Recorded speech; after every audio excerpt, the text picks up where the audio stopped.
Outro instrumento trazido também pela política de resíduos sólidos é a coleta seletiva, né? A coleta seletiva, ela vem como uma forma de desviar, né, dos aterros sanitários, dos lixões, todo aquele resíduo de valor, que é um resíduo que ele tem um potencial de reutilização, de reinserção no ciclo produtivo, né? Esse resíduo, ele vai inibir a extração de novas matérias-primas, de novos recursos naturais. Então, é de suma importância que haja consolidação desse instrumento, né? Além disso, a coleta seletiva, ela traz também um olhar bastante social, né? Que é uma atenção especial para os catadores e priorizando justamente as associações realizadas a partir daí, né? Por meio de associações, cooperativas, que são formas de que haja essa triagem, de que haja o aproveitamento dessas pessoas que estão numa situação de vulnerabilidade para o trabalho, que elas sejam inseridas dentro desse ciclo, né? Mas de uma maneira um pouco mais digna, não é? É uma maneira que elas se exponham menos aos riscos, que elas não estejam expostas ao ambiente de um lixão, né? E a gente tem aqui também um gráfico da Abrelp, mostrando como que está esse panorama hoje, 10 anos depois da implementação. E a gente verifica que em 2019 houve um grande salto, né? Até mesmo a região centro-oeste, que é essa região aqui que está em cinza, que em 2010 reciclava apenas 26,1% dos resíduos, praticamente dobrou, né? Já está reciclando 48,6% desses resíduos, né? No país inteiro, que há 10 anos atrás, o índice de reciclagem, né, de coleta seletiva, melhor dizendo, era de 56,6% dos resíduos produzidos. Hoje a gente já chegou numa margem de 73,1%. É um número bastante expressivo e é muito importante que isso aconteça, não é?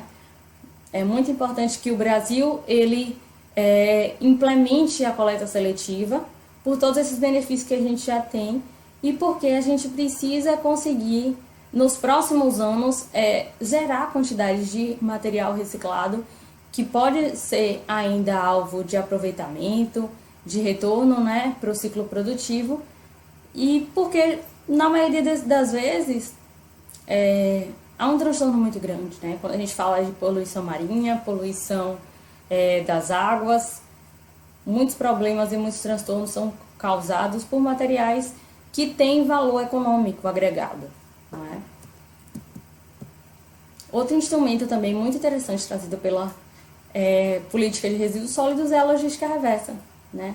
E a logística reversa, a ideia da logística reversa é fazer retornar ao produtor aquele material que ele encaminhou, produziu, distribuiu, encaminhou para comércio, né? E a lei ela traz no artigo 33 um rol que não é exaustivo de quais seriam esses produtos que devem retornar para os seus produtores, né? Para serem novamente utilizados no seu ciclo produtivo. E esses itens trazidos no artigo 33 da Lei 12.305 são justamente pilhas e baterias, pneus, agrotóxicos e suas embalagens, lâmpadas fluorescentes, óleos e lubrificantes, produtos eletrônicos. Esses materiais a gente percebe que são um pouco mais complexos na sua fabricação, né? Então eles são mais complexos, que não poderiam ser alvo simplesmente da coleta seletiva, né?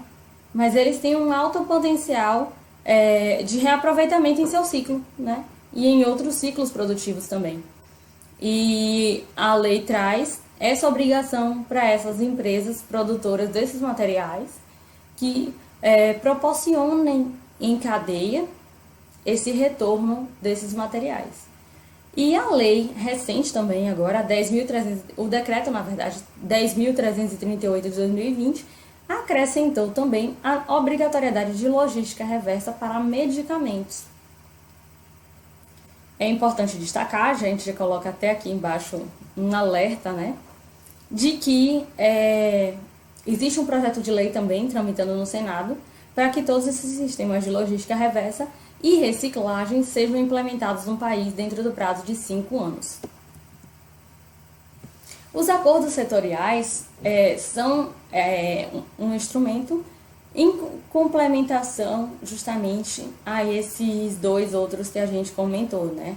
A coleta seletiva e também a logística reversa, porque ela pressupõe acordos e parcerias, né, entre o poder público e fabricantes, distribuidores, comerciantes, e visa justamente a implementação dessa responsabilidade compartilhada pelo ciclo de vida, né? E a partir desses acordos a gente consegue maior eficiência, otimização de recursos, né? E facilitação mesmo desse retorno desses produtos ao seu produtor. A lei, consciente desses problemas econômicos que a gente já citou, principalmente no primeiro bloco, né, enfrentados pela maioria dos municípios, que são, por consequência, de pequeno porte, ela traz uma série de incentivos fiscais, financeiros, para que haja uma adequada implementação desses instrumentos. O decreto 7.404, ele já detalha um pouco mais de quais seriam esses instrumentos, esses incentivos fiscais, e ele traz lá no seu texto, né, a possibilidade de cessão de terrenos públicos, subvenções econômicas, fixação de metas, né, enfim, de aquisições, né, e contratações públicas. Ela fala também em pagamento por serviços ambientais, embora não haja menção na Lei 14.119 de 2021, também publicada agora, que trouxe para a gente a Política Nacional de Pagamento por Serviços Ambientais. Então, apesar de ter sido citado lá o pagamento por serviços ambientais no decreto como uma alternativa, né, um incentivo fiscal para a implementação da Política Nacional de Resíduos Sólidos, até o momento, né, a gente não tem essa possibilidade resguardada pela Política Nacional de Pagamento por Serviços Ambientais. Talvez, né, em seu decreto regulamentador, apareça algum tipo de menção, de comentário, e aí a gente fica acompanhando para ver como é que vai se desenrolar essa situação. E, novamente, né, a Lei 14.026 de 2020, que trouxe alterações para o novo marco de saneamento, trouxe também a possibilidade de implementação de taxas, tarifas, preços públicos e outros, né, enfim, e outros elementos aí financeiros que sejam capazes de proporcionar realmente uma sustentabilidade econômica financeira para esses sistemas de gerenciamento de resíduos sólidos. A gente já falou bastante sobre a disposição final adequada e eu trouxe aqui 3 imagens que permitem que a gente compreenda melhor como é que funciona isso na prática, né?